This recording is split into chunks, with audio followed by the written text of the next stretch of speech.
गुप्त साम्राज्य। हुआ क्या कि जैसे ही मौर्यों का साम्राज्य समाप्त होता है, किसका, उसके बाद में दो घटनाएं घटती हैं। एक, विदेशी आक्रमण होते हैं, याद आ रहा है, कौन आए, हिंद यूनानी, है ना, शक, पल्लव, कुषाण। एक घटना तो ये हुई। ये आक्रमण किस इलाके से हुए थे, इस इलाके से, उत्तर पश्चिम क्षेत्र से। दूसरी घटना हुई कि मौर्यों के अंतिम राजा बृहद्रथ को हराकर शुंग वंश की स्थापना पुष्यमित्र शुंग ने की। तो इस इलाके में शुंग वंश, उसके बाद में कण्व वंश और सातवाहन वंश, ये व्यवस्था चल रही थी। इसके बाद हमने एक चीज देखी थी। अब चूंकि मौर्यों का साम्राज्य तो पूरे में फैला हुआ था, किसका, मौर्यों का। मौर्यों का तो यहां तक पूरे में फैला हुआ था, ये मौर्यों की बात कर रहा हूं। लेकिन मौर्यों के बाद में जब हमने देखा कि जो हमारा शुंग वंश का साम्राज्य था वो छोटे इलाके में रह गया, इतने इलाके में रह गया, ये मौर्यों का और ये शुंगों का। जब शुंगों का साम्राज्य था तो ऊपर यहां पर एक वंश और आ गया था, नाग वंश। नीचे आ गया था वाकाटक वंश। कौन सा गया था, वाकाटक वंश। ठीक,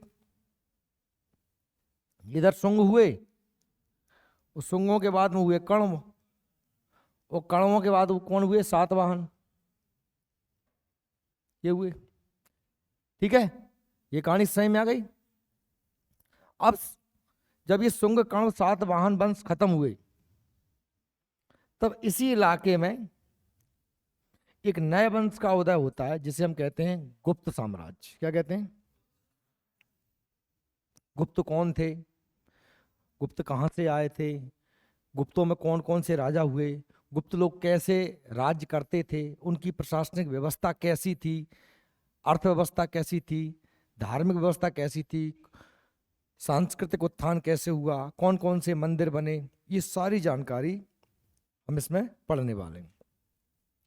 जब गुप्तों की बात करते हैं तो कहा जाता है कि गुप्त कुषाणों के जो है सामंत हुआ करते थे। सामंत समझते हो ना, राजा के अधीन छोटे छोटे राजा। जैसे अपने क्षेत्र के राजा थे सिंधिया जी, तो सिंधिया जी ने बहुत से कुछ कुछ गांव के क्या बना रखे थे, जमींदार। तो जमींदार कौन होते हैं, वास्तव में सामंत होते हैं, राजा के सामंत, जो राजा को टैक्स उगा करके जनता से देते हैं। शुरुआत में लगभग तीसरी शताब्दी में, तीसरी शताब्दी जब भी मैं कहूं तो आप समझ जाना, 200 से लेकर के 300 के बीच की बात। कौन सी शताब्दी है, तीसरी शताब्दी। तीसरी शताब्दी का चौथा दशक, चौथा दशक मतलब, दशक मतलब 10 साल, है ना, यानी कि 240, 240। समझ में आई मेरी बात, चौथा दशक मतलब 40। समझ में आई, शताब्दी और दशक का अंतर समझते हैं ना आप लोग। शताब्दी 100 साल का समूह होता है, दशक 10 साल का समूह होता है। एक व्यक्ति जिनका नाम था श्रीगुप्त, क्या नाम था, श्रीगुप्त।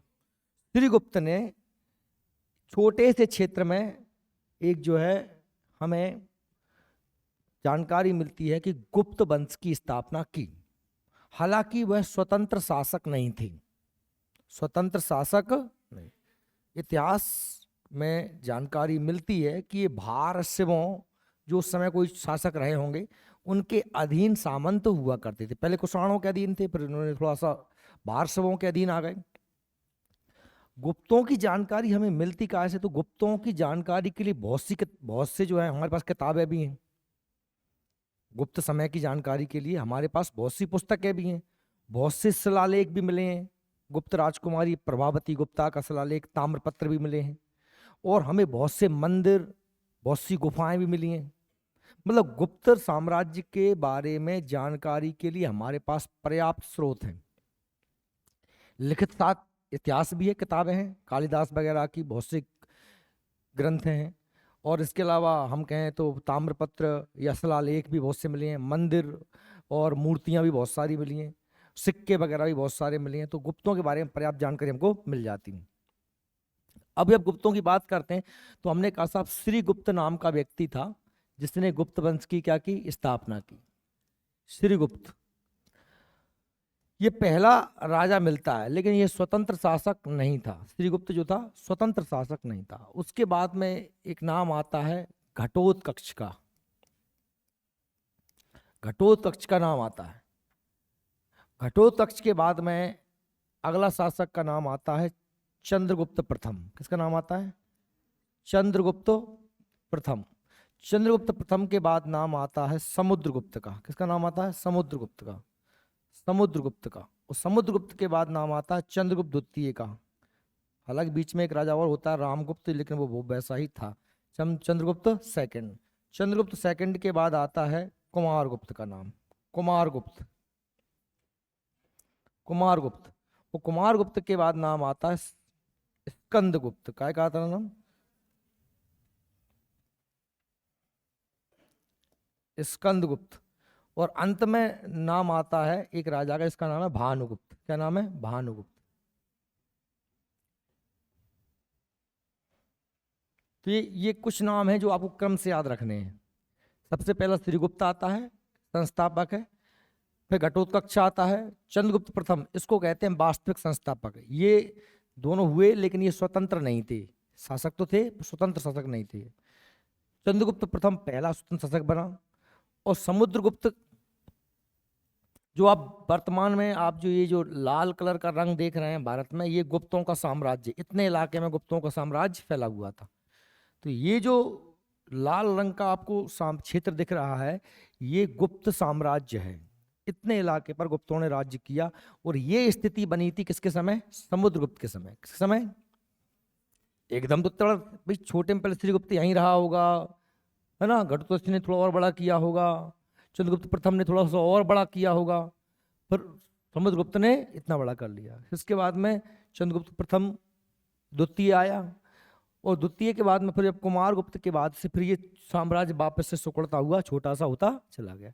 पहले छोटे से बड़ा होता है, फिर बड़े से फिर छोटा होता है। समझ में आ गई? और लास्ट में समाप्त हो जाता है वंश। ये हम पढ़ते आ रहे हैं जब से।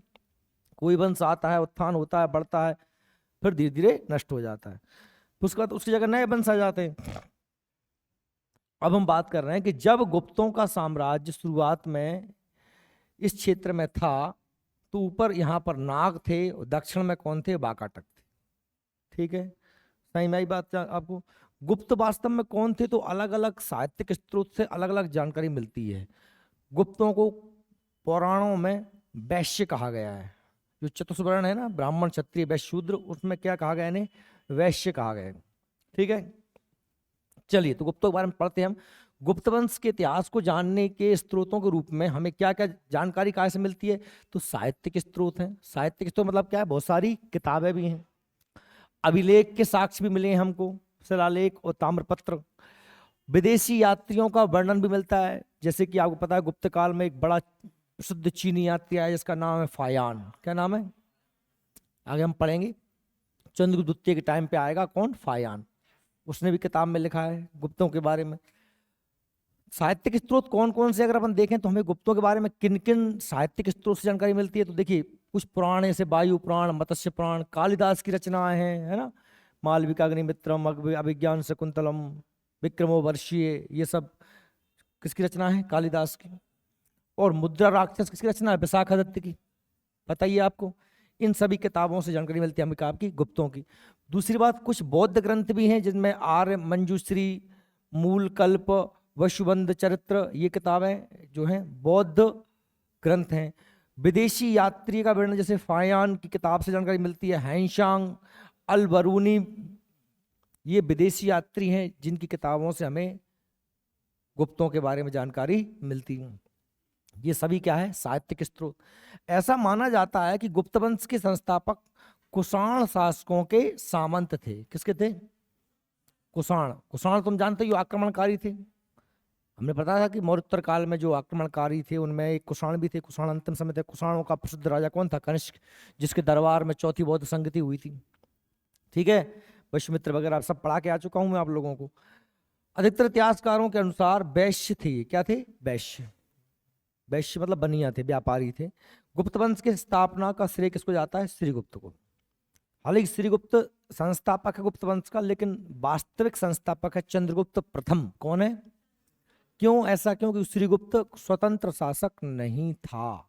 स्वतंत्र शासक कौन था? चंद्रगुप्त प्रथम। ठीक है, देखिए तो ये गुप्तों का जो साम्राज्य इस इलाके में फैला हुआ था, है ना। अब गुप्त वंश के प्रमुख राजाओं की बात करें, जैसे सबसे पहले कौन आ जाता है भाई? श्रीगुप्त आ जाता है। तो श्रीगुप्त के बारे में कितना क्या याद रखना है कि बस ये संस्थापक था। कौन था? संस्थापक। और ये 240 ईसा पूर्व में गुप्त वंश की स्थापना की थी। कब की थी? मैंने अभी कहा था 30वीं शताब्दी के चौथे दशक में गुप्त वंश की स्थापना का श्रेय श्रीगुप्त को जाता है। और ये लगभग 280 तक गद्दी पर रहा। 240 से 280 तक शासन किया और इसने उपाधि धारण की थी महाराजा की।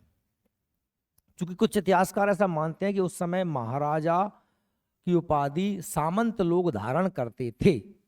सामंत लोग धारण करते थे, इसलिए इन्हें स्वतंत्र शासक नहीं माना गया है। समझ रहे हैं मेरी बात? श्रीगुप्त के बाद में उनका जो पुत्र होता है वो है घटोत्कच। कौन है? घटोत्कच। और घटोत्कच के बाद हमने कहा श्रीगुप्त के बाद में उसका पुत्र घटोत्कच उसका उत्तराधिकारी बना और इसने भी महाराजा की उपाधि धारण की। इसीलिए इसको भी हमने क्या कहा है? स्वतंत्र शासक नहीं कहा है। चंद्रगुप्त प्रथम होते हैं घटोत्कच के बाद। चंद्रगुप्त प्रथम फर्स्ट। ये चंद्रगुप्त प्रथम ही थे जो स्वतंत्र शासक थे। इसकी हम अनुमान लगाते हैं क्योंकि इनकी उपाधि थी महाराजाधिराज, मतलब महाराजाओं के ऊपर का भी राजा, है ना, महाराजाधिराज। अच्छा, ये चंद्रगुप्त जो प्रथम थे, इन्होंने बड़े दिमाग से काम लिया। इन्होंने ठीक वैसे ही किया था। अगर आप जाएं पहले, हर्यक वंश की स्थापना किसने की थी? हमने कहा बिंबिसार ने। किसने की थी?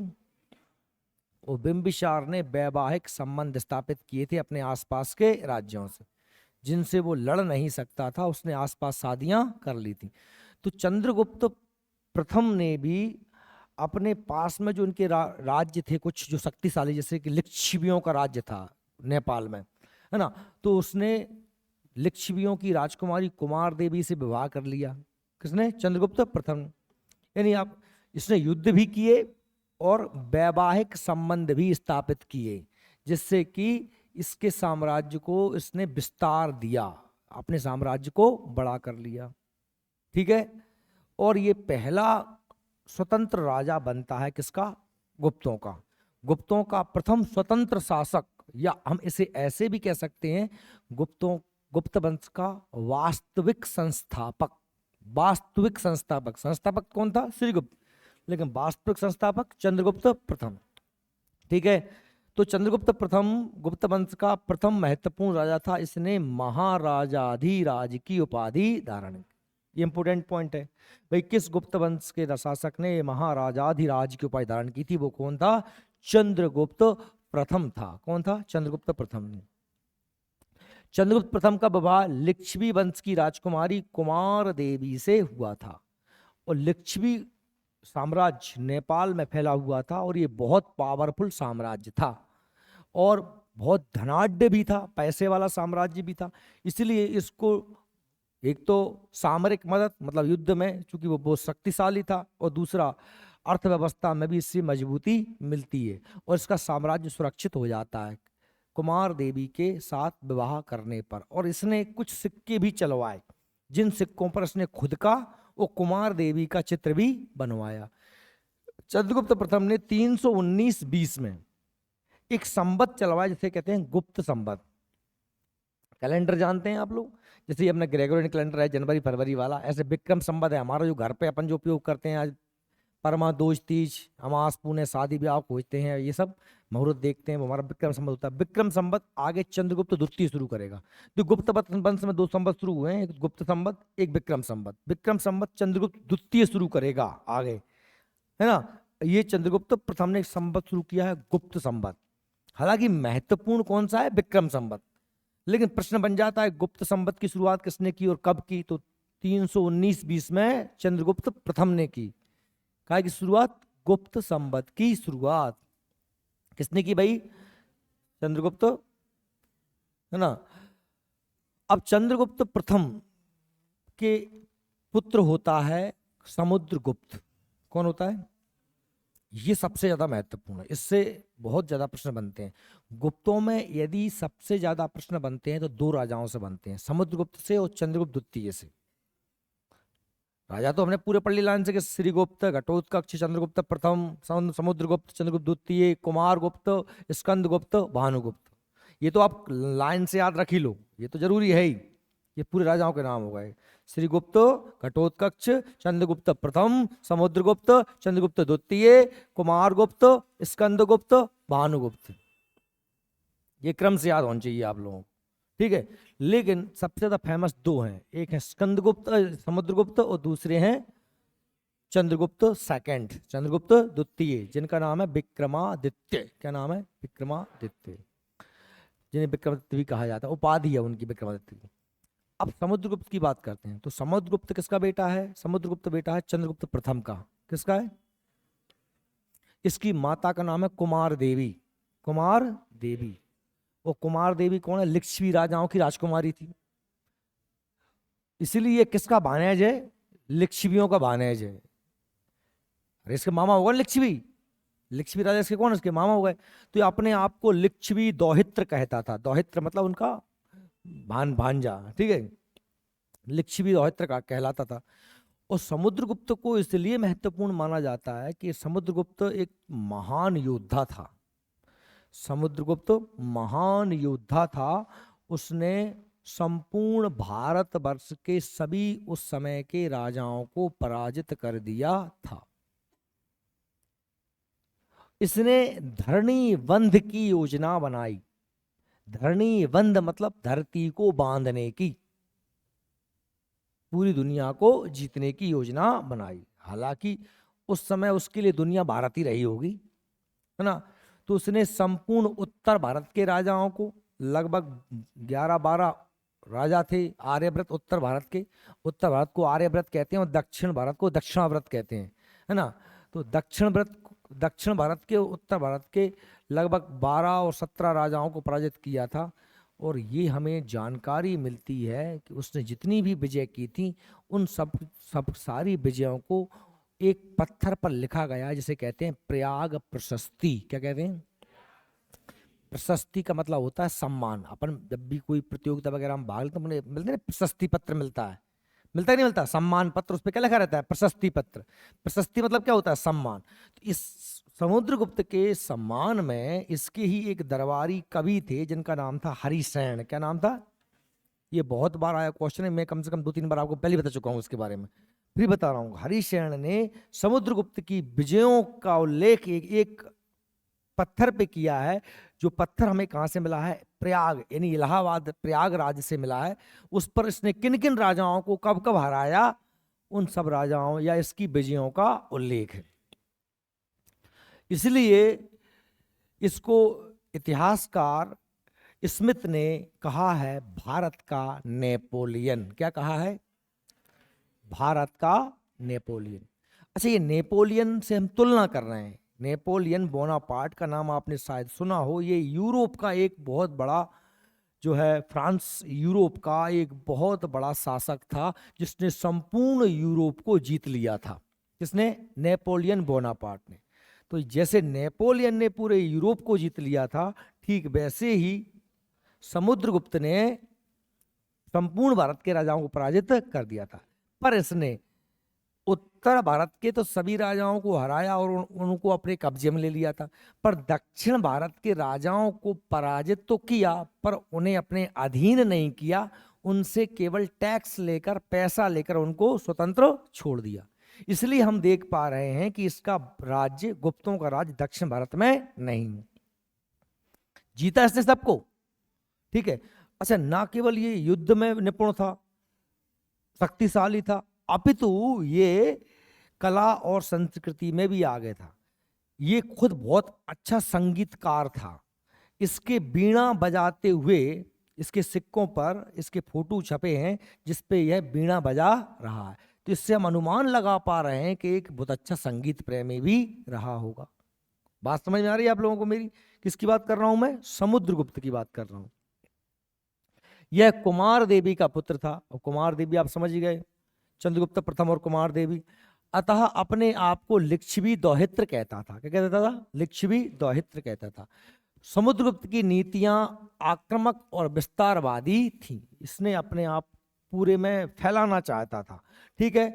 और इसने आर्यव्रत यानी उत्तर भारत के लगभग 9 राज्यों को जीता। आर्यव्रत कैसे कहते हैं? उत्तर भारत को अपने साम्राज्य में ला लिया, जबकि दक्षिण भारत के लगभग 12 राज्यों को, 12 राज्य दक्षिण भारत को और उत्तर भारत के 9 राज्यों को पराजित कर दिया। इन्हीं विजय के कारण इसे भारत का नेपोलियन कहा जाता है। किसने कहा है? ये स्मिथ ने कहा है। किसने कहा है? स्मिथ। स्मिथ एक इतिहासकार हैं। स्मिथ कौन है? इतिहासकार। वेरी मोस्ट पॉइंट, किसे भारत का नेपोलियन कहा जाता है? तो समुद्रगुप्त को कहा जाता है। समुद्रगुप्त के दरबार में एक कवि रहते थे जिनका नाम था हरिसेन। क्या नाम था? हरिसेन। ये भी बहुत महत्वपूर्ण पॉइंट है। ये प्रश्न बनता है कि समुद्रगुप्त की विजयों का उल्लेख हमें कहां से मिलता है? तो प्रयाग प्रशस्ति से। कहां से मिलता है? प्रयाग प्रशस्ति, ठीक है। प्रयाग प्रशस्ति का संबंध किससे है? समुद्रगुप्त से। कभी पूछा जाए कि प्रयाग प्रशस्ति किसने लिखा है, तो हरिसेन ने। किसने लिखा है? हरिसेन ने। प्रयाग प्रशस्ति, प्रयाग किसका नाम है? इलाहाबाद का नाम है पुराना, प्रयागराज। अब फिर से हमने प्रयागराज ही कर दिया है। तो समुद्रगुप्त के दरबारी कवि हरिसेन थे जिन्होंने इलाहाबाद प्रशस्ति, या हम जिसे कह सकते हैं प्रयाग प्रशस्ति की रचना की थी, या उसको लिखवाया था। बाद में इस पत्थर पर अकबर ने अपना भी कुछ लिखवा दिया। एक दो राजा और हुए जिन्होंने अपना कुछ लिखवा दिया, क्योंकि ये ऐतिहासिक दस्तावेज हो गया। क्या हो गया? इतिहास, ठीक है। समुद्रगुप्त संगीत प्रेमी था, ऐसा अनुमान इसलिए लगाया जाता है क्योंकि इसके शासन के दौरान चलाए गए सिक्कों पर इसकी बीणा बजाते हुए चित्रों का अंकन। ये जो सिक्के हैं, इन सिक्कों पर इसकी बीणा बजाते हुए चित्र बने हैं। तो इससे हम अनुमान लगा पा रहे हैं कि ये कौन था? संगीत प्रेमी था। समुद्रगुप्त संगीत प्रेमी था। समुद्रगुप्त के ये सिक्के जिनमें वो बीणा बजा रहा है। समुद्रगुप्त के बाद में राजा समुद्रगुप्त के 2 बेटे थे। एक का नाम था रामगुप्त और एक का नाम था चंद्रगुप्त द्वितीय। क्योंकि समुद्रगुप्त के पापा का नाम भी क्या था? चंद्रगुप्त, और बेटा का नाम भी क्या रख दिया उसने? चंद्रगुप्त। अब चंद्रगुप्त दो हो गए, तो हमको याद तो रखना पड़ेगा ना, चंद्रगुप्त पहले वाला, चंद्रगुप्त दूसरे वाला। इसलिए फर्स्ट सेकंड, तो वो चंद्रगुप्त प्रथम और चंद्रगुप्त द्वितीय। अब भाई हुआ क्या था कि चूंकि रामगुप्त बड़ा था तो कायदे से रामगुप्त ही शासक बनता, और रामगुप्त ही शासक बना। पर ऐसा कहा जाता है, कुछ इतिहासकार बताते हैं कि रामगुप्त के समय जब रामगुप्त शासक था गुप्त वंश का, तब शकों ने आक्रमण कर दिया। किसने कर दिया? शकों ने। और रामगुप्त शकों से हार गया।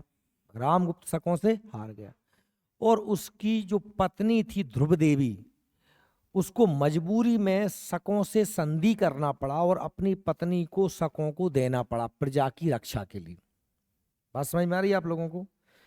या तो आक्रमण झेलो, नहीं अपनी पत्नी दे दो। तो उसने अपनी पत्नी दे दी। इससे उसकी पूरी जो है प्रजा में साख खराब हो गई। ये तो वैसे ही नाकारा राजा है ना, जो अपनी पत्नी की रक्षा नहीं कर पाया। तो बाद में ऐसा भी कहा जाता है कि कुमार जो अपना चंद्रगुप्त द्वितीय उसका छोटा भाई था, है ना, तो उसने ध्रुव देवी को भेजा।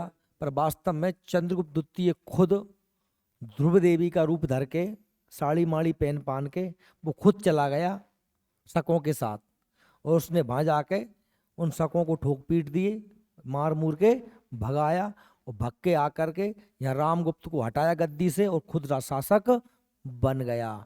खुद शासक बन गया, और उसने बाद में शकों को पराजित किया। शकों को पराजित किया, और उसने फिर वही दिमाग लगाया कि हमें अपने साम्राज्य का विस्तार कैसे करना है। तो उसने कुछ वैवाहिक संबंध स्थापित किए। जैसे कि उसके पास में राज्य था किसका, नागों का। नागों का जो राज्य था, तो नाग कन्या थी एक कुबेर नागा, जिससे चंद्रगुप्त द्वितीय ने शादी कर ली। नागवंश, देखो ऊपर नागवंश था, नीचे वाकाटक वंश था। बात समझ में आ रही है? अभी बताया था मैंने आपको, चंद्रगुप्तों गुप्तों के ऊपर नागवंश, नीचे वाकाटक वंश। तो उसने खुद शादी कर ली, कहां से, नागवंश से। तो वो रिश्तेदार हो गए, लड़ाई अब उनसे होगी नहीं। और खुद की मोड़ी को ब्याह कर दा उसने किससे, वाकाटक वंश के शासकों से। किससे, वाकाटक वंश से। प्रभा देवी का विवाह कर दिया, प्रभा गुप्ता का, है ना, रुद्रसेन से, हमने पढ़ा था अभी, वाकाटक वंश के ठीक है। और उसका जो एक बेटा था, उसका बेटा था जिसका नाम था कुमारगुप्त। चंद्रगुप्त द्वितीय के बेटा का नाम क्या था, कुमारगुप्त। तो आपको मैंने बताया था कि साहब जो चतुसतकारणी वगैरह हुए थे, इनके बाद बाद में दक्षिण भारत में कदम्ब वंश आ गया था। क्या आ गया था? तो सिर्फ नाम बताया था और कुछ नहीं पढ़ाया मैंने कदम्ब वंश के बारे में, सिर्फ नाम बताया था, कदम्ब वंश आ गया, बताया था। इक्ष्वाकु वंश, आभीर वंश, बाकाटक वंश, है ना, चतुसातकर्णी, उसके बाद मैंने क्या कहा था, कदम्ब वंश। तो उसने अपने बेटे का विवाह, कुमारगुप्त का विवाह किससे कर दिया था, कदम्ब वंश में। कहाँ कर दिया था, कदम्ब वंश। बात समझ में आ रही? किसकी बात कर रहा हूं मैं, चंद्रगुप्त द्वितीय की। मैं फिर से कहानी रिपीट कर देता हूं कि समुद्रगुप्त के दो बेटे हुए। एक का नाम था, बड़े बेटे का रामगुप्त, छोटे बेटे का चंद्रगुप्त द्वितीय। रामगुप्त अयोग्य शासक था, वह शकों से पराजित हो गया था, है ना, अपनी पत्नी को शकों को देने के कारण उसे किरकिरी हो गई थी। चंद्रगुप्त द्वितीय योग्य शासक था, उसने रामगुप्त को गद्दी से हटाया, शकों को पराजित किया, और उसकी पत्नी ध्रुव देवी से, रामगुप्त की पत्नी ध्रुव देवी से खुद ने शादी कर ली, वो खुद गद्दी पे बैठ गया, ऐसा इतिहासकार कहते हैं। और चंद्रगुप्त द्वितीय ने वैवाहिक संबंध स्थापित किए, खुद ने नागवंश के राजकुमारी कुबेर नागा से विवाह किया। अपनी बेटी प्रभावती का विवाह वाकाटक वंश के राजा रुद्रसेन से कर दिया, और अपने पुत्र का विवाह, कुमारगुप्त का विवाह, कदम्ब राजवंश में कर दिया। इस प्रकार से उसने आसपास की अपनी सीमाओं को सुरक्षित कर लिया। चंद्रगुप्त द्वितीय महान शासक था। इसका शासनकाल खास तौर पे कला और संस्कृति के उत्थान के लिए जाना जाता है। ये तो ये कहानी है। एक दूसरी कहानी और मिलती है, दूसरी कहानी मिलती है हमें कालिदास के ग्रंथ से। कहाँ से मिलती है? कालिदास के ग्रंथ।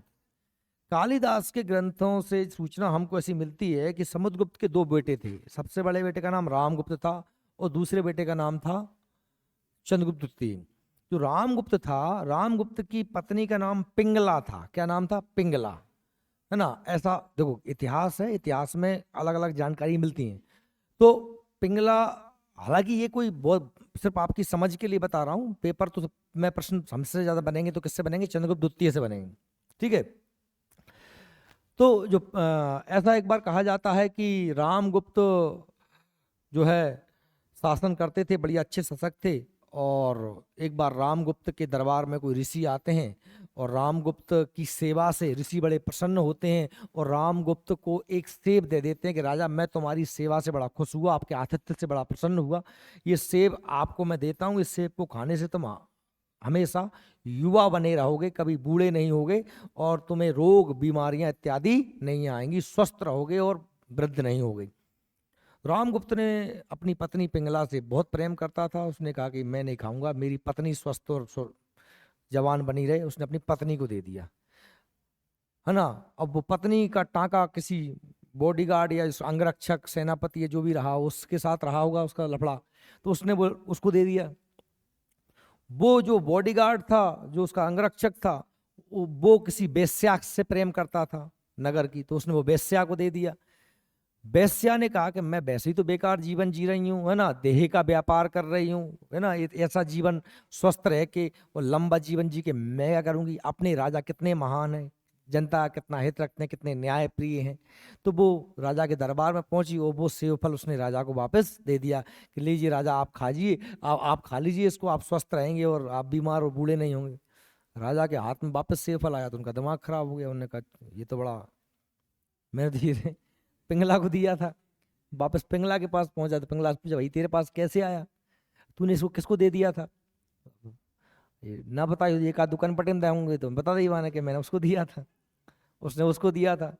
तो राजा रामगुप्त का दिमाग शॉर्ट हो गया। उन्होंने कहा यार, मैं साला इतना इससे प्रेम करता हूँ, है ना, मतलब इसको अपन ने सब कुछ मान लिया, जब मुझे हमेशा जवान रहने के लिए फल था, मैंने त्याग करके इसको दिया पत्नी को, और यही मेरी नहीं है, तो फिर मेरा इस संसार में होगा कौन? इससे तो मैं मेरी जान से ज्यादा प्रेम करता हूँ, पत्नी है मेरी। उसने कहा कि संसार में कोई किसी का नहीं है, सब मोह माया है। और राजा को हो गया वैराग्य प्राप्त, रामगुप्त को, और वो अपने छोटे भाई चंद्रगुप्त द्वितीय को गद्दी सौंप करके उठा के झोला वो वन में चले गए तपस्या करने। और फिर वो कहलाए भर्तहरि। क्या कहलाए? एक भर्तहरि। अब चूंकि भर्तहरि की कहानी को ऐसे जोड़ा जाता है, क्योंकि भर्तहरि हुए थे ये पक्का है, अब वो रामगुप्त ही भर्तहरि थे अगर इस कथा को माने तो रामगुप्त भर्तहरि थे, क्योंकि भर्तहरि एक बहुत बड़े कवि हुए हैं, और भर्तहरि ने 3 बड़ी प्रसिद्ध किताबें लिखी हैं, नीति शतक, वैराग्य शतक और श्रृंगार शतक। भर्तहरि की गुफाएं आज भी उज्जैन के पास हैं। भर्तहरि की गुफाएं, ये प्रश्न आपके जीएस का है, एमपी से प्रश्न बनते हैं, भर्तहरि गुफाएं कहाँ हैं, तो उज्जैन के पास हैं। नीति शतक, श्रृंगार शतक, वैराग्य शतक किसने लिखे हैं? भर्तहरि ने लिखे हैं। या फिर ऐसे प्रश्न बन जाता है कि शतक परंपरा, साहित्य में शतक परंपरा की शुरुआत किसने की? तो वो भर्तहरि ने की। शतक का मतलब होता है 100। क्या होता है? 100। तो इन्होंने 100 श्लोकों का एक ग्रंथ, जैसे नीति शतक, नीति संबंधित, श्रृंगार मतलब प्रेम संबंधित, है ना, वैराग्य शतक, तो ये इन्होंने शतक ग्रंथ लिखे हैं। ऐसी भी कहानी हमको सुनने को मिलती है। समझ में आ रही क्या मेरी बात आपको? ये तो कहानी हो गई। अब महत्वपूर्ण बात यह है कि समुद्रगुप्त के बाद में रामगुप्त नाम का एक शासक का नाम मिलता है, पर वो अयोग्य था या जो भी था, हट जाता है, और फिर गद्दी पे कौन बैठता है? चंद्रगुप्त द्वितीय। चंद्रगुप्त द्वितीय से सबसे ज्यादा प्रश्न बनते हैं, दोनों से, समुद्रगुप्त से और चंद्रगुप्त द्वितीय से। देखिए तो पढ़ते हैं इसमें क्या लिखा भाई। रामगुप्त, समुद्रगुप्त के बाद में रामगुप्त अगला शासक बना, परंतु वह एक अयोग्य शासक था, और इसकी ज्यादा जानकारी इसमें कुछ रखना नहीं है। लेकिन महत्वपूर्ण आ जाता है चंद्रगुप्त द्वितीय। चंद्रगुप्त द्वितीय क्यों महत्वपूर्ण था? सबसे ज्यादा महत्वपूर्ण, इसके साम्राज्य के समय कला संस्कृति का बड़ा उत्थान हुआ। चंद्रगुप्त द्वितीय के दरबार में 9 रत्न रहा करते थे, जिनमें आप देखेंगे कालिदास, बारामेहर, घटोत्कच, बेताल, छपड़ाक, ऐसे 2 राजा हुए हैं जिनके दरबार में 9 रत्न रहा करते थे। एक तो चंद्रगुप्त द्वितीय, और दूसरे आप मध्यकाल में पढ़ोगे अकबर। अकबर के दरबार में भी 9 रत्न होते थे, है ना, बीरबल, तानसेन, है ना, नाम सुने आपने? तो ऐसे ही चंद्रगुप्त द्वितीय के दरबार में भी कितने रहते थे? 9 रत्न रहा करते थे। समझ आ रही है आपको मेरी बात? तो उसके बाद अगला शासक चंद्रगुप्त द्वितीय बना, चंद्रगुप्त, है ना। इसने मालवा व गुजरात के शक शासकों को पराजित किया, और शक विजय के उपलक्ष्य में इसने विक्रमादित्य की उपाधि धारण की। अब ये बड़ा महत्वपूर्ण प्रश्न हो जाता है, बड़ा महत्वपूर्ण प्रश्न हो जाता है। देखिए आप लोग देख पा रहे हैं कि ये जो हमारा समुद्रगुप्त था, समुद्रगुप्त का जो समय हमने कहा साहब 280, 300, अपना चंद्रगुप्त प्रथम, चंद्रगुप्त प्रथम ने 320 में वो बनाया था अपना, चंद्रगुप्त प्रथम ने 320 में गुप्त संवत चलाया था, 319 बीस में चलाया था। और चंद्रगुप्त प्रथम के बाद में समुद्रगुप्त आया, तो समुद्रगुप्त भी बहुत लंबे समय तक रहा होगा। तो लगभग ये अपना चंद्रगुप्त द्वितीय का समय 380 के आसपास का है। कब का है? 380 के आसपास का। तो 380 का समय था जब इसने शकों को पराजित किया और विक्रमादित्य की उपाधि धारण की। क्या उपाधि?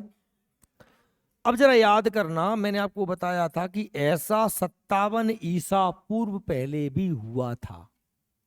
जरा अपने दिमाग पे जोर डालो और आपको याद आएगा कि किसी उज्जैन के राजा ने, किसी उज्जैन के, जब मैं आपको शकों के बारे में पढ़ा रहा था तब मैंने आपको बताया था कि 57 ईसा पूर्व पहले भी उज्जैन के किसी राजा ने शकों को पराजित किया था और विक्रमादित्य की उपाधि धारण की थी। 57 ईसा पूर्व में, और ये बात है 380 ईस्वी की। तो अब फिर शकों को हराता है कौन? चंद्रगुप्त द्वितीय, और यह फिर से उस उपाधि को रिपीट करता है। किस उपाधि को? विक्रमादित्य की। और विक्रम संवत की शुरुआत करता है। क्या शुरुआत करता है? जो हमारा हिंदू सनातन धर्म का मान्य कैलेंडर है, कौन सा? विक्रम संवत। और विक्रम संवत की गणना कब से होती है? 57 ईसा। दो पॉइंट हैं। शुरू किया है किसने? चंद्रगुप्त द्वितीय ने। कब किया? 380 में। पर गणना मतलब कब से की है? समझ में आ रही है? पहली साल कब माना जाएगा? 57 ईसा पूर्व को। आ रही बात सही में? यानी कि अभी जैसे हमारा ये ग्रेगोरियन कैलेंडर चल रहा है, जो हमारा अंग्रेजी कैलेंडर, उसमें सन कौन सा चल रहा है? 2025 चल रहा है ना। यानी कि आज से 2025 साल पहले उसकी शुरुआत हुई थी। यानी कि आज से 2025 साल पहले अगर हम जाएंगे तो सन हमको कितना मिलेगा? 1 मिलेगा। क्या मिलेगा? मिलेगा कि नहीं मिलेगा? तभी तो 1, 2, 100, 200, 500, 1000, 2000, 2025 आगे बढ़ के आए तभी उससे। लेकिन हम कह रहे हैं कि इससे, इसकी शुरुआत से भी कितने साल पहले? 57 साल पहले। क्या कहना जाता है? विक्रम संवत। यानी कि हमको यदि विक्रम संवत ज्ञात करना है तो 2025 ये है, इसमें 57 और जोड़ना पड़ेगा ना, क्योंकि इससे भी 57 साल पहले, 57 ईसा पूर्व कह रहा हूं। क्या कह रहा हूं? 57 ईसा पूर्व। ठीक है ना। तो 2080, 82, 2082 चल रहा है हमारा क्या अभी? विक्रम संवत। 2025 में 57 को जोड़ दो। ठीक है। ये बार बार आपको मैं भैया अच्छे से बता यह गुप्त साम्राज्य का पहला शासक था जिसने चांदी के सिक्के चलवाए थे। Very very most point. क्या चलवाए थे? चांदी के सिक्के। अब यहां पर आप एक चीज याद रख लेना, चांदी को अंग्रेजी में कहा जाता है, संस्कृत में कहा जाता है रूपक। क्या कहा जाता है? चांदी को संस्कृत में क्या कहते हैं? रूपक। और रूपक से ही जो उसने सिक्के चलाए थे चांदी के, उन सिक्कों का नाम रखा था रुप्यकम। क्या रखा था? रुप्यकम। क्या रखा था? रुप्यकम। इन चांदी के सिक्कों क्या कहा गया था? रुप्यकम। और जो रुपया शब्द की अवधारणा हमने ली है वो इसी से ली है। हालांकि इसी रुप्यकम से बना बाद में क्या? रुपया। रुपया। लेकिन ये रुपया जो चलाया है वो किसने चलाया था? शेरशाह सूरी ने। किसने चलाया था? ये शेरशाह सूरी कौन है? ये मध्यकाल में आएगा, हम देखेंगे। हुमायूं अकबर के टाइम पे, बाबर के बाद, हुमायूं के बाद कौन आएगा? शेरशाह सूरी, है ना। समझ आ रही बात? तो 2 पॉइंट हो गए कि भाई रुपया शब्द की अवधारणा कहाँ से ली है हमने? गुप्त काल से, रुप्यकम से। चांदी के सिक्के सबसे पहले किसने चलाए थे? चंद्रगुप्त द्वितीय ने। रुपया किसने चलाया है? शेरशाह सूरी। ठीक है ना। आ रही बात है? चंद्रगुप्त द्वितीय के महरौली लौह स्तंभ से ज्ञात होता है कि उसने बंगाल पर विजय प्राप्त की थी। जब चंद्रगुप्त द्वितीय ने बंगाल को जीता था, इस जीत को याद रखने के लिए, इस जीत की खुशी में, जैसे उसने शकों को हराया था और शकों को हराने की खुशी में उसने विक्रमादित्य की उपाधि धारण की थी और विक्रम संवत चलाया था कि मैं हमेशा याद रखूं कि मैंने कभी ये ऐसा काम किया था। स्मारक। ऐसे ही उसने जब बंगाल को जीता तो एक स्मारक बनाया। स्मारक शब्द में से ही समझ रहे? स्मारक का मतलब होता है स्मरण, याद दिलाने वाला। जैसे कि ताजमहल मर गए, मुमताज मर गई तो मुमताज के याद में शाहजहां ने क्या बना दिया था? ताजमहल। तो ताजमहल एक क्या है? स्मारक। किसको स्मरण करवाता है? मुमताज को। बात समझ में आ रही मेरी? तो इसने, चंद्रगुप्त द्वितीय ने बंगाल विजय करने कर उसकी याद में महरौली में, दिल्ली के पास में, एक लोहे का बहुत बड़ा स्तंभ बनवाया था, जिसे महरौली का लोह स्तंभ कहते हैं। ये है। और ये इतने साल पुराना होने के बावजूद आज भी इसमें जंग नहीं लगती है। ये एकदम ऐसा कैसा है। आप बाकी बंद देखते हैं लोहे में, मतलब कहीं ना कहीं कितना अच्छा क्वालिटी का लोहा, या हो सकता है मिश्र धातुएं उन्होंने मिक्स करके बनाया है। इस खंबे पर जंग नहीं लगती है आज भी। लोह स्तंभ ये कहाँ पर है? महरौली में। किसने बनवाया था? चंद्रगुप्त द्वितीय ने। किसमें, किस उपलक्ष्य में? बंगाल विजय के उपलक्ष्य। चंद्रगुप्त द्वितीय के समय ही चीनी यात्री फायान भारत आया था। Very very very very most, very most प्रश्न हजारों बार बना है। चीनी यात्री फायान भारत कब आया था? तो चंद्रगुप्त द्वितीय के शासन। क्यों आया था चीन से भारत? क्योंकि आप लोगों को पता होगा कि बौद्ध धर्म चीन, ताइवान, जापान पूरे इलाकों में फैल चुका था और बौद्ध धर्म के बारे में ज्यादा जानकारी लेने के लिए ये चीन वगैरह के यात्री भारत में आते थे, क्योंकि भगवान बुद्ध का जन्म नेपाल और भारत में ही हुआ था और वो यहीं पर लंबे समय तक रहे थे। इसलिए बौद्ध ग्रंथों की समझ के लिए, भगवान बुद्ध के बारे में जानने के लिए यात्री आते थे। तो जो यात्री आएंगे तो यहाँ के राजाओं से भी मिलेंगे, घूमेंगे फिरेंगे, जो उन्हें दिखेगा वो लिखेंगे भी। तो हमें गुप्त काल के बारे में बड़ी विस्तृत जानकारी मिल जाती है चीनी यात्री फायान के लेखों से। इसकी किताब लिखी जिसने, एक फॉ यू की किताब इसकी एक लेख है ना, जैसे हैंसोंग की किताब है शी यू की, चीनी भाषा है। चंद्रगुप्त के दरबार में 9 विद्वान रहते थे, जिन्हें नवरत्न कहा जाता है। क्या कहा जाता है? नवरत्न। और ये नवरत्नों के आपको पूरों के नाम याद रखना है। ये नवरत्न कौन कौन थे? तो देखिए, धनवंतरी, छपड़क, शंकु, बेताल भट्ट, घटक पर, बररुचि, अमर सिंह, बारामिहिर, कालिदास। ये अपने अपने विषय के बड़े ही ज्ञाता व्यक्ति थे। जैसे धनवंतरी, आपने नाम सुना होगा। धनवंतरी एक चिकित्सक हैं, वैद्य हैं। क्या है? वैद्य, जिन्होंने आयुर्वेदिक की रचना की है। आयुर्वेद के ज्ञानी थे कौन? धनवंतरी। आप जब भी किसी हॉस्पिटल वगैरह में जाओगे तो आपको एक देवता की फोटो मिलती है, जिसके एक हाथ में एक किताब जिस पर लिखा रहता है आयुर्वेद, एक हाथ में एक कलश रहता है ना, अमृत कलश रहता है, औषधियों कलश रहता है एक, है ना। तो वो किसके पिक्चर होती है? धनवंतरी। चरक, धनवंतरी, सुरसुत, ये हमारे प्राचीन वैद्य हैं। चरक का नाम सुना होगा, धनवंतरी, सुरसुत, ये सब क्या है? हमारे प्राचीन वैद्य हैं। छपड़क विद्वान था, नीतिज्ञ से परिपूर्ण था, नीतियों को जानता था, क्या करना क्या। शंकु, ये ज्योतिष विद्या में परिपूर्ण था, आपका भविष्य बता देता था। बेताल भट्ट, विक्रम बेताल की कहानी आपने सुनी होगी। विक्रम बेताल की कहानी बचपन में हम बहुत पढ़ते थे, है ना। मैगजीन आती थी उसकी, विक्रम बेताल की। विक्रमादित्य एक उसको टांग के कंधे पे ले जाता है, वो उसको रास्ते में कहानी सुनाता है, बाद में पूछता है कि यह सही बताएगा, है ना, तो मैं वापस चला जाऊंगा, वो गलत बताएगा तो तेरा सर फट जाएगा। सुनिए, मैगजीन ने उस पर कार्टून भी बनाया, विक्रम बेताल पे नाटक भी आता था दूरदर्शन पे, विक्रम बेताल, यूट्यूब पे सर्च कर लेना।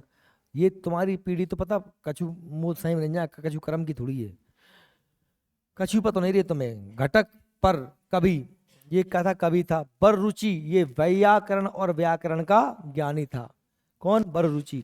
अमर सिंह कौशकार से संबंधित कार्य से परिपूर्ण था। बारामिहिर, ये बहुत बड़े खगोल वैज्ञानिक, खगोल मतलब अंतरिक्ष वैज्ञानिक। बारामिहिर और कालिदास संस्कृत के महाकवि थे। संस्कृत के महाकवि कालिदास, जिन्हें भारत का शेक्सपियर कहते हैं।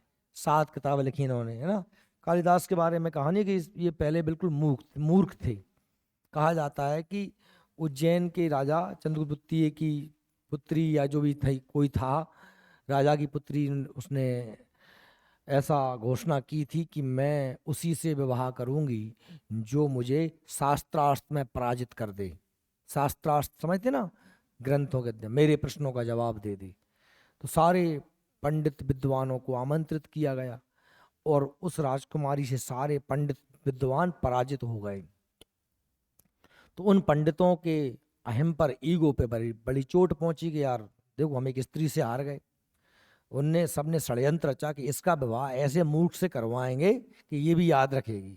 अब पंडित तो वैसे ही चालाक होते ही होते हैं।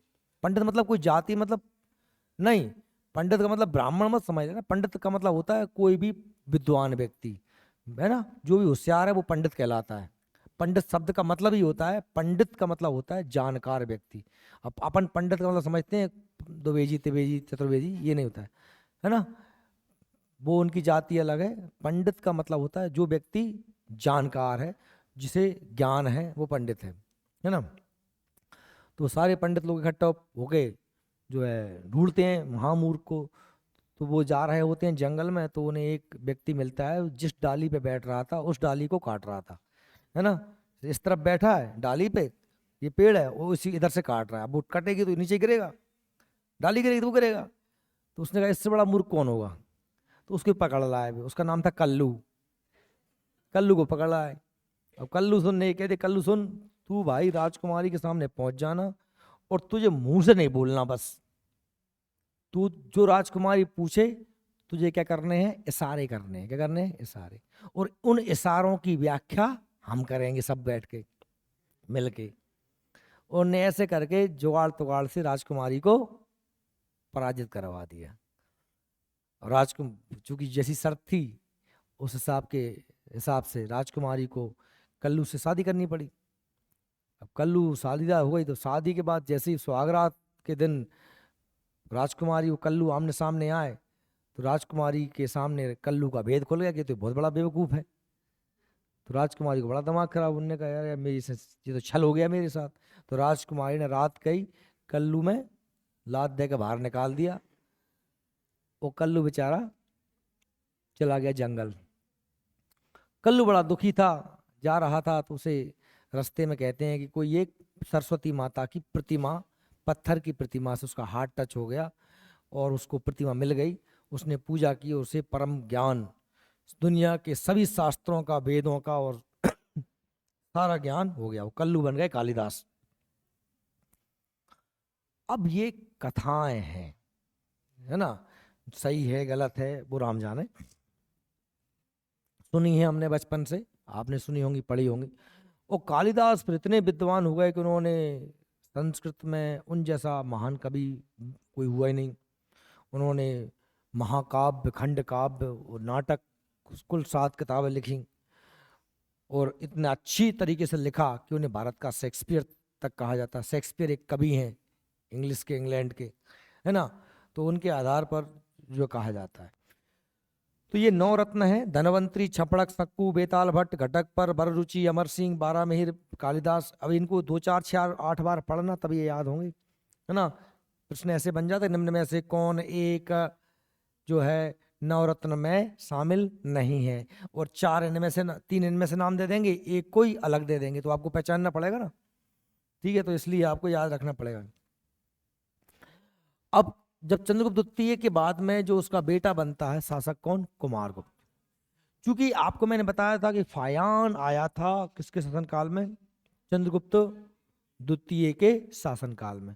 और फायान जब आया था तो चंद्रगुप्त द्वितीय का अंतिम समय चल रहा था, मतलब आखिरी समय था। उनकी मृत्यु हो जाती है और उनके बाद में उनका पुत्र कुमारगुप्त गद्दी पे बैठता है। तो कुमारगुप्त से फायान कहता है कि साहब हम इतने दूर से आते हैं, चीन से, जापान से, ताइवान से, बौद्ध धर्म की शिक्षा लेने के लिए। और बौद्ध धर्म अब चूंकि लगभग शुंग वगैरह सातवाहन या कर्ण वंश के समय बौद्ध धर्म पे बहुत ज़्यादा अत्याचार हुए, ऐसा कहा जाता है, स्तूप वगैरह गिरा दिए, बौद्ध भिक्षु भी बहुत सारे भागा भगू दिए गए। तो हमें बौद्ध धर्म के बारे में एक जगह इकट्ठी जानकारी नहीं मिलती। तो आप एक कृपा करें हम पे, एक ऐसा विश्वविद्यालय, यूनिवर्सिटी, एक ऐसी संस्था बनाए जिससे कोई भी बेचारा बाहर का व्यक्ति आए तो बौद्ध धर्म के बारे में पढ़ सके, सीख सके, समझ सके, उन्हें सारी किताबें, ग्रंथ वगैरह मिल जाए। तो फायान के आग्रह पर, वेरी मोस्ट पॉइंट है, फायान के आग्रह पर कुमारगुप्त ने बिहार में नालंदा विश्वविद्यालय की स्थापना की। नालंदा विश्वविद्यालय का नाम सुना है आपने? पहले अपन ने तक्षशिला का सुना था। तक्षशिला दुनिया का सबसे पुराना विश्वविद्यालय है जो पाकिस्तान में पड़ता है। और भारत का सबसे पुराना विश्वविद्यालय कौन सा है? नालंदा। वैसे तो तक्षशिला ही है, लेकिन चूंकि अब वो भारत में नहीं है, वो कायम चला गया पाकिस्तान में। ठीक है, नालंदा विश्वविद्यालय की स्थापना किसने करवाई है? एक और बाद में विश्वविद्यालय आप नाम पढ़ेंगे जिसका नाम है विक्रमशिला। क्या नाम है? विक्रमशिला। उसकी स्थापना करवाई थी पाल वंश के शासक धर्मपाल ने। किसने करवाई थी? धर्मपाल ने। वो आगे पढ़ेंगे हम, पाल वंश कहाँ आएगा वो भी आगे देखेंगे। तो अभी आप समझिए, वेरी मोस्ट पॉइंट है कि फायान के आग्रह पर कुमारगुप्त ने नालंदा विश्वविद्यालय की स्थापना करवाई। नालंदा विश्वविद्यालय कहाँ है? बिहार में। अच्छा, नालंदा विश्वविद्यालय इतना महान विश्वविद्यालय था कि दुनिया के हजारों देशों के लोग, बच्चे वहां पर पढ़ने आते थे। बहुत बड़ी यूनिवर्सिटी थी और ज्योतिष, विज्ञान, गणित, है ना, सबका ज्ञान, एक से एक बड़े आचार्य हुआ करते थे। जब मध्यकाल में भारत पर आक्रमण होता है और भारत में मुसलमानों का आधिपत्य होता है, खास तौर पे मोहम्मद गौरी जब पृथ्वीराज चौहान को तराइन के युद्ध में हरा करके दिल्ली पर और अजमेर पे कब्जा कर लेता है, तो उसी मोहम्मद गौरी का एक सेनापति आता है बख्तियार खिलजी, क्या नाम है, जो पूर्व की ओर जाता है और वह इस नालंदा विश्वविद्यालय में आग लगा देता है। इतिहासकार बर्नी लिखते हैं कि इसमें लगभग 20 लाख ग्रंथ जलकर राख हो गए, और ऐसा कहा जाता है कि जब इसमें आग लगी थी तो 6 महीने तक ये धधक धधक के जलता रहा। इससे हम अनुमान लगा सकते हैं कि न जाने कितना बड़ा समृद्ध साहित्य जल के राख हो गया। बर्नी तो यहाँ तक लिखते हैं कि यदि खिलजी 20 लाख लोगों को मार देता और इस विद्यालय को छोड़ देता, है ना, तो भी हम फायदे में ही थे। मतलब 20 लाख लोगों को मारने के बराबर का नुकसान कर दिया उसने, क्योंकि पूरी की पूरी हमारे शोध, हमारे जो जितने भी अनुसंधान किए होंगे विद्वानों ने, जितना साहित्य रखा होगा, वो सब जल करके राख हो गया। काय में? नालंदा विश्वविद्यालय में। ये नालंदा विश्वविद्यालय की स्थापना किसने की थी? कुमार गुप्त ने। कुमार गुप्त कौन है? चंद्रगुप्त द्वितीय के पुत्र हैं कुमार गुप्त। देखिए, चंद्रगुप्त द्वितीय के बाद में अगला शासक कुमार गुप्त बना, इसने नालंदा विश्वविद्यालय की स्थापना की। ये वेरी मोस्ट पॉइंट बन जाता है। कुमार गुप्त के बाद अगला शासक कौन बना? स्कंदगुप्त। अच्छा, कुमार गुप्त से एक और प्रश्न बन जाता है, एक तो नालंदा विश्वविद्यालय बनते ही बनता है, कुमार गुप्त से एक प्रश्न और बनता है, इसने चांदी के मयूर आकृति के, मयूर मतलब मोर के आकार के, चांदी के मोर के आकार के सिक्के चलाए थे इसने। समझ गए? ये आप अलग से चाहो तो लिख लेना, नोट्स में लिखा भी होगा शायद आपके में। चांदी के मयूर आकृति के सिक्के किसने चलवाए थे? कुमार गुप्त ने। चांदी के मयूर आकृति के सिक्के किसने चलाए थे? कुमार गुप्त ने। और नालंदा विश्वविद्यालय बनवाया था। कुमार गुप्त के बाद में अगला शासक कौन बना? स्कंदगुप्त बना। कौन बना? अच्छा, स्कंदगुप्त से सबसे महत्वपूर्ण प्रश्न ये बनता है, स्कंदगुप्त के समय सबसे महत्वपूर्ण जो घटना घटी वो थी हूणों का आक्रमण। क्या था? भारत पर हूणों ने आक्रमण किया। अब ये हूण कौन थे? तो हूण मध्य एशिया के दुर्दांतकारी योद्धा थे, खाना बदोश टाइप के योद्धा। आपने बाहुबली फिल्म देखी है? उसमें वो आता है कालके, कर दे वो काला, वो कालके आता, देखी कालके? तो वो बाहुबली फिल्म में जैसा कालके आता ना, ऐसे ही हूण थे, जहां जाते वहां बिल्कुल सफाई कर चले जाते, ऐसे खतरनाक थे हूण। अगर स्कंदगुप्त ना होता तो हूण पूरी आर्य सभ्यता को ही नष्ट कर देते। स्कंदगुप्त ने न केवल हूणों का सामना किया, अपितु जैसे अपन अपने खेत में गन्ने भैंसे भर जाते हैं तो अपन लठ लेकर तरे रहे जाते उन्हें दूर नो नदी व पार नो, तो ऐसो ही वो जिन्हें यहाँ से खदेड़ा लेगा और स्कंदगुप्त हूणा ने वो भारत से बाहर तक खदेड़ दिया उनको हूणों को। तो ये बड़ा महत्वपूर्ण घटना है कि हूणों का आक्रमण किस समय हुआ था? स्कंदगुप्त। या हूणों से भारत की रक्षा किसने की है? स्कंदगुप्त ने। स्कंदगुप्त, इसके बाद गुप्त वंश में कई छोटे छोटे शासक हुए, लेकिन याद रख लेना स्कंदगुप्त का सबसे महत्वपूर्ण जो घटना है वो है हूणों का आक्रमण। लेकिन इसके बाद छोटे छोटे राजा हुए, लेकिन किसी का विशेष नाम नहीं मिलता। एक नाम मिलता है हमको विष्णुगुप्त का, या विष्णुगुप्त या भानुगुप्त भी कहा जाता है। भानुगुप्त का वैसे अंतिम शासक विष्णुगुप्त हैं, पर क्या है, भानुगुप्त और विष्णुगुप्त एक ही थे या अलग अलग थे, ये थोड़ा संशय बना रहता है। पर भानुगुप्त से एक प्रश्न बनता है बड़ा महत्वपूर्ण, एक ही प्रश्न बनता है और ये बहुत बार बन चुका है, और इसके बारे में आपको पहले ही बता चुका हूं। 510 ईसा पूर्व, अब सॉरी 510 ईस्वी, 510 ईस्वी का हमको एक शिलालेख मिला है, एक शिलालेख मिला है। कहाँ पर मिला है? एरण में। और एरण कहाँ है? हमारे सागर में। सागर देखा है आपने? नाम सुना? मध्य प्रदेश सागर है मध्य प्रदेश में। सागर में एरण अभिलेख है जो किसका है? भानुगुप्त का।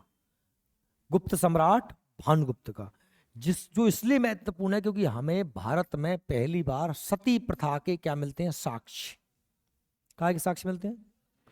सती प्रथा जानते हो, जिसका पति मर जाता था, उसकी पत्नी अपने पति के चिता के साथ आग में जल जाती थी, उसे कहते हैं क्या, सती प्रथा। हालांकि भारत में कोई सती प्रथा बड़े प्रारंभ से नहीं रही, न हमारे साहित्य में रही। मध्यकाल में तो इसकी इतनी बुरी दुर्दशा हो गई थी। एक तो बाल विवाह हो गया था, बाल विवाह, छोटी छोटी 11-12-10 साल की बच्चियों की शादी कर देते थे। अब 11-12 साल की बच्चे की शादी कर लो तो स्वाभाविक सी बात है कि जवान होते होते बहुत से मर जाते होंगे बच्चे, कोई ना कोई पति मर गया या पत्नी मर गई। अब वो छोटे छोटे बच्चे क्या जाने पति पत्नी में कौन किसका पति कौन किसकी पत्नी है। भाई जैसे मान लो किसी पहले शुरुआत में कभी ऐसा कुछ रहा हो कि पत्नी और पति में साथ में रह रहे हैं, वो इतना प्रेम है, वो इतने आध्यात्मिक जागृत हैं कि पति के मृत्यु के बाद पत्नी पति का वियोग न सह पा रही हो कि तुम्हारे बिना तो मैं जी नहीं पा रही, ऐसी वाली कंडीशन हो, और उसमें इतना सामर्थ्य हो कि वो उसके वियोग में रो रो के मर गई हो, तो ठीक है, कोई दिक्कत नहीं, अच्छी बात है। या फिर उसने कहा कि नहीं साहब मैं तो पति के साथ ही जाऊंगी, और वो तो बढ़िया, पति मर गया तो बैठ गई और ध्यान लगा के 3 बार ओम बोला और शरीर त्याग दिया, तो भी ठीक है। लेकिन अब तुम, वो उसका पति मर गया, पति, छोटी सी बच्ची थी, बचपन में शादी हो गई थी, है ना, वो उसका पति मर गया 18-20 साल की उम्र में, वो पति को जानती तक नहीं थी, पति के पास कभी गई नहीं थी, है ना, तो उससे कोई पति को उससे कोई लगाव भी नहीं था, तो वो उसके पति के मर जाने पर उसे मार देना बहुत गलत था। मध्यकाल में यही हुआ बहुत भयंकर तरीके से। कुप्रथाएं जब जब आती हैं और प्रथाओं का जब जब विरोध किया जाता है, तो जो तथा कथित धार्मिक प्रवृत्ति के लोग होते हैं वो बहुत भयंकर उसका क्या करते हैं, विरोध करते हैं। तो जब राजा राम मोहन राय वगैरह ने सती प्रथा का के खिलाफ आंदोलन चलाया था, नाम सुना है राजा राम मोहन राय का, तो उन्होंने कहा था कि सती प्रथा अमानवीय है क्योंकि इसमें किसी स्त्री के पति को मर जाने के बाद सभी लोग सामूहिक रूप से भांग घोंट करके उस स्त्री को पिलाते हैं, और उसको बिल्कुल इतनी भांग पिला दी जाती है, उसे अचेत कर दी जाती है, बेशुद्ध कर दी जाती है, और पति की चिता सजाई जाती है, लंगाड़ों के साथ में चारों तरफ से घेर लिए जाते हैं, जिससे कि उस जिंदा स्त्री को उस पति की चिता पे बिठाया जाता है, उस चिता में आग लगाई जाती है। जब वो जिंदा जलती होगी तो उसके साथ कितनी बर्बरता होती होगी, वो तड़पती होगी या उठ के कहीं भाग ना जाए, और चारों तरफ लंगाड़े बजाए जाते हैं जिससे बाहर तक उसकी आवाज ना जाए और वो जल जाए। आप इस भयावह दृश्य को कल्पना कर पा रहे हैं? कितना खतरनाक दृश्य रहा होगा, रोंगटे खड़े कर देने वाला दृश्य रहा होगा। पर ऐसी प्रथाएं हमारे देश में चली रही। राजा राम मोहन राय जैसे लोगों ने जब इसका विरोध किया, इसके खिलाफ में जब कानून बनवाया, तो उस समय भी हमारे तथाकथित विद्वान पंडितों ने उसका विरोध किया था कि तुम हमारे धर्म में हस्तक्षेप कर रहे हो। ऐसा होता रहा। तो जब जब भी कोई व्यक्ति समाज सुधार की बात करता है, अच्छी बातें करता है, चाहे तो वो कबीर हो, चाहे वो राजा राम मोहन राय हो, चाहे ईश्वर चंद्र विद्यासागर रहे हो, है ना, तो उन लोगों को अपने जीवन काल में बड़ा विरोध सहना पड़ता है। हाँ, मृत्यु के बाद उनकी वाहवाही जरूर होती, मरने के बाद फिर उनकी पूजा होती, क्योंकि अब वो मरने के बाद थोड़ी जिंदा है कुछ कहने के लिए। तो ये सती प्रथा के पहले साक्ष्य हमको कहाँ से मिलते हैं? एरण सागर से, जो भानुगुप्त का अभिलेख है 510 ईस्वी का। कब का? इंपोर्टेंट पॉइंट है, एरण अभिलेख से हमें भानुगुप्त के शासन काल जानकारी मिलती है, और एरण अभिलेख से ही हमें सती प्रथा का पहला साक्ष्य मिलता है। इस वंश का अंतिम शासक हमें के नाम पर हमें विष्णुगुप्त का नाम आता है। इसके बाद में गुप्त साम्राज्य छिन्न भिन्न हो गया, इन गुप्त साम्राज्य समाप्त हो गया। और उसकी, ठीक है, गुप्त कालीन कुछ लेखक और उनकी रचनाएं दी हैं, जैसे कि ये 7 किताबें हैं, किसकी हैं? कालिदास की। इनमें आप देखेंगे कि एक तो कुमार संभव और एक है रघुवंश। ये दोनों क्या है? महाकाव्य है। क्या है? महाकाव्य। और ऋतु संहार और मेघदूत ये दोनों क्या है? खंड काव्य हैं। ये है महाकाव्य। क्या है? महाकाव्य। महाकाव्य वह होता है जिसमें किसी व्यक्ति के संपूर्ण जीवन की कहानी जन्म से लेकर मृत्यु तक की होती है। खंड काव्य वो होता है जिसमें व्यक्ति के किसी एक जीवन, किसी घटना का वर्णन होता है। ठीक है। और ये तीन क्या है? नाटक। ये तीन क्या है? नाटक है ना। अभिज्ञान शकुंतलम, विक्रमो वर्षीय, मालविकाग्नि मित्रम। मुद्रा राक्षस और देवी चंद्रगुप्तम ये किसके हैं? विशाखादत्त के। मृक्षकटिकम शूद्रक की है। अमरकोश अमर सिंह की है। नाट्य शास्त्र भरतमुनि की है ना। भरतमुनि ने रस 8 माने हैं, पता है आपको। शांत रस प्रसिमा काम सूत्र वात्सायन की रचना। पंचतंत्र विष्णु शर्मा। विष्णु शर्मा की पंचतंत्र, जानवरों की कहानियां आपने सुनी होंगी पंचतंत्र के किस्से, है ना। नीतिसार कामंदक की है। नीतिसार कामंदक की है। ठीक है। ये वेरी मोस्ट है, कल मैं पूछूंगा आप लोगों से। गुप्त काल के प्रमुख मंदिर दिए हैं। गुप्त काल के प्रमुख मंदिर वेरी वेरी मोस्ट, जैसे कि देवगढ़ का दशावतार मंदिर। देवगढ़ जो झांसी में नाम पड़ता है, ललितपुर में दशावतार मंदिर, भगवान विष्णु के दशावतारों का मंदिर है। तिगवा का विष्णु मंदिर। तिगवा का विष्णु मंदिर, ये सारे मंदिर किस समय के हैं? गुप्त काल के। तिगवा का विष्णु मंदिर जबलपुर में। ऐरण का विष्णु मंदिर सागर में। भुमरा का शिव मंदिर सतना में। नचना कुठार का पार्वती मंदिर पन्ना मध्य प्रदेश में। भीतरगांव का कृष्ण मंदिर कानपुर उत्तर प्रदेश में। और नागौद का शिव मंदिर सतना मध्य प्रदेश में। देखिए आप अगर देखेंगे, सबसे पहले हमारा जो वो है देवगढ़ दशावतार मंदिर आप देखें तो ये उत्तर प्रदेश के ललितपुर में प्राचीन झांसी, पहले झांसी थी, में देवगढ़ नामक स्थान पर मंदिर प्राप्त हुए। गुप्त काल के सभी मंदिरों में देवगढ़ दशावतार मंदिर सर्वाधिक सुंदर है। ये दिख रहे हैं आपको, देवगढ़ का दशावतार। ये भगवान विष्णु के दशावतार दिए। ये विष्णु भगवान सो रहे हैं, ये ऊपर कुछ मूर्तियां बनी हुई हैं, नीचे कुछ मूर्तियां बनी हुई हैं। ठीक है। दशावतार, मत्स्य अवतार, 12 अवतार, कुर्म अवतार, है ना।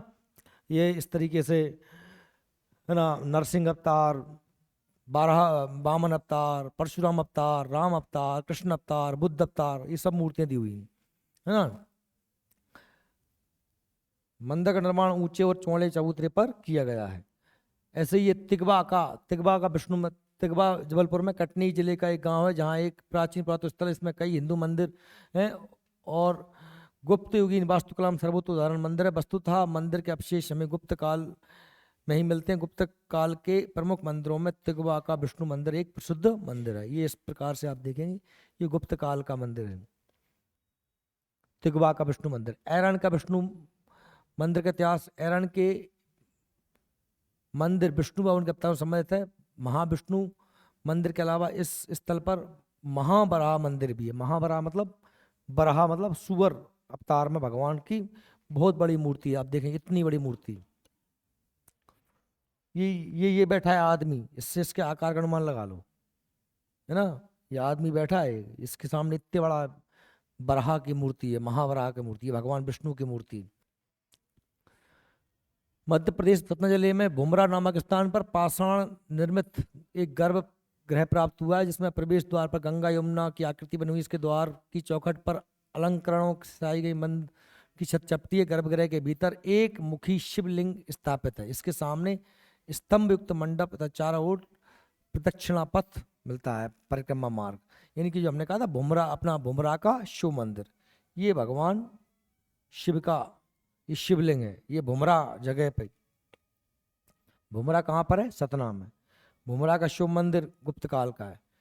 शिव मंदिर विशेषता, इस मंदिर का अब केवल गर्भगृह विद्यमान है। इस गर्भगृह के चारों ओर चबूतरा प्रदक्षिणा पथ है। गुप्तकालीन मंदिर में प्राय सभी लक्षण इसमें है। और द्वार स्तंभ के दाएं बाएं गंगा यमुना की मूर्तियां हैं। मंदिर में एक मुखी शिवलिंग की मूर्ति स्थापित है। इसके गर्भगृह का प्रवेश द्वार और मंडप प्रारंभिक गुप्त मंदिरों की अपेक्षा अधिक अलंकृत है, सजाया हुआ है। मध्य प्रदेश के पन्ना जिले के अजयगढ़ के समीप नचना कोठार, पन्ना जिले में क्या मंदिर है? नचना कोठार नामक स्थान पर मंदिर प्राप्त। इसका निर्माण बरा का चबूतरे पर किया गया था। गर्भगृह 8 फुट चौड़ा और जिसके चारों ओर ढका हुआ बरामदा है। ये काय का मंदिर है? नचना कोठार का मंदिर है। कहाँ पर? मध्य प्रदेश के पन्ना जिले में, जो गुप्त काल से संबंधित है ना। जनरल कनिंगम के अनुसार देवी पार्वती का मंदिर है। नचना कोठार मंदिर किसका है? देवी पार्वती का। और मंदिर के बाहर प्रांगण में विषपाई शिव की चतुर्मुखी प्रतिमा है। विषपाई मतलब जहर पीते हुए भगवान शंकर की चतुर्मुखी प्रतिमा है, जिसमें शिव के खुले हुए मुख के भाव विष की कड़वाहट को प्रदर्शित करते हैं, है ना। अब इसकी समाज अर्थव्यवस्था की बात करें गुप्त काल का समाज परंपरागत रूप से ब्राह्मण, क्षत्रिय, वैश्य, शूद्र 4 वर्गों में बटा हुआ था। गुप्त काल में बाल विवाह की प्रथा को बढ़ावा मिला। भानुगुप्त के रणभिलेख से सती प्रथा का प्रमाण मिलते हैं। गुप्तकालीन अर्थव्यवस्था की बात करें तो गुप्तकालीन अर्थव्यवस्था का मुख्य आधार क्या था? कृषि था। और कृषि पर, जमीन पर जो कर लगता था, तब कितना लगता था? 1/6 भू, है ना, भू राजस्व या लगान। अन्य कर की बात करें तो विष्टि कर, बेगार या निःशुल्क श्रम था। बलि क्या था? धार्मिक कर, है ना। बात भूत, वायु, पानी के देवताओं की पूजा के लिए इकट्ठा किया गया कर। बात भट्ट पुलिस कर था। प्रणय ग्रामवासियों पर लगाया गया अनिवार्य कर था। चारासन चारागाह पर शुल्क था। चाटन लुटेरे द्वारा उत्पीड़नों से मुक्ति का कर था। दशापराध 10 प्रकार के अपराधों के लिए किए गए जुर्माने थे। और हलदंड हल पर लगाया जाने वाला कर था। ये अलग अलग प्रकार के कर हैं। अन्य तथ्य की बात करें तो गुप्त काल को भारतीय संस्कृति का स्वर्णयुग कहते हैं। वेरी वेरी वेरी मोस्ट, भारतीय संस्कृति का स्वर्णयुग। गुप्त काल में सती प्रथा और बाल विवाह प्रथा का उल्लेख मिलता है। इस काल की सबसे बड़ी इकाई क्या होती थी? देश। और देश का सर्वोच्च राजा होता था। शासन छोटी इकाई क्या थी? गांव थी। और इसका मुखिया क्या था? ग्रामीण। गुप्त काल में स्वर्ण मुद्राओं को क्या कहते थे? दीनार। वेरी मोस्ट, क्या कहते थे? दीनार कहा जाता था। ये हमारा गुप्त काल कंप्लीट हो गया इस प्रकार से। अब हम कल जो पढ़ेंगे दक्षिण भारत के राजवंश, है ना। और फिर हम पढ़ेंगे हर्षवर्धन को। किसको पढ़ेंगे? हर्षवर्धन को। ठीक है, कल जो छोड़ा था ना मैंने, वो पढ़ाऊंगा। इसको पूरा अच्छे से पढ़ के आना।